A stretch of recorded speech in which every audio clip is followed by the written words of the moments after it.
О великом обманщике всюду рассказывали были и небылицы. Одному глупому баю завидно стало.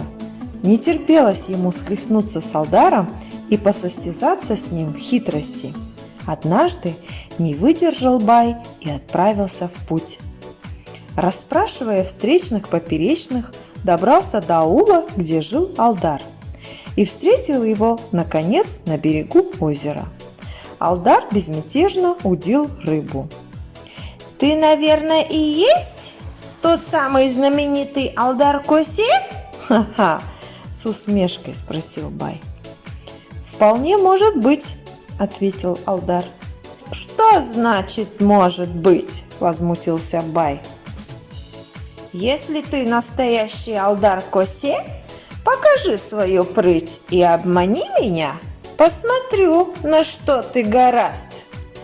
«Я ведь не сказал, что я Алдар Косе. Я сказал, вполне может быть. Это во-первых. А во-вторых, каждый хитрец обладает своей тайной и своим секретом. Мой секрет в волшебной палочке, а я ее, как назло, оставил сегодня дома, поэтому обмануть вас я не в силах». «Ах, вот оно что! То-то же!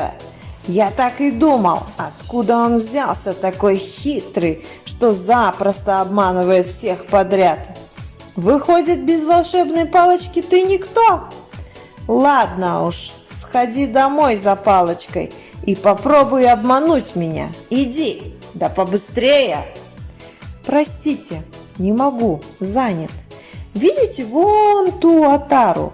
Это мои овцы, я должен их пасти. А в-третьих, и нога моя побаливает.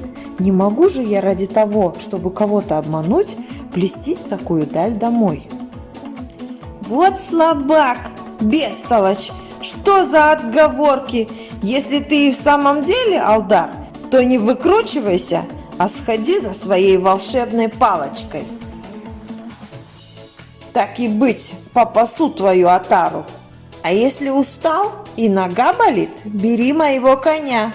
На, только скорее возвращайся». Бай слез с коня и отдал Алдару поводья. Алдар Косе нехотя поднялся, кое-как вскарабкался на байского коня, а отъехав до ближайшего пригорка, громко запел: «Я обманщик, я Алдар, Богом дан такой мне дар. Баям не был никогда, и отара не моя, и волшебной палки нет, в голове мой весь секрет.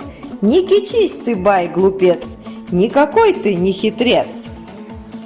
И, ударив резвого коня камчой, поскакал восвояси.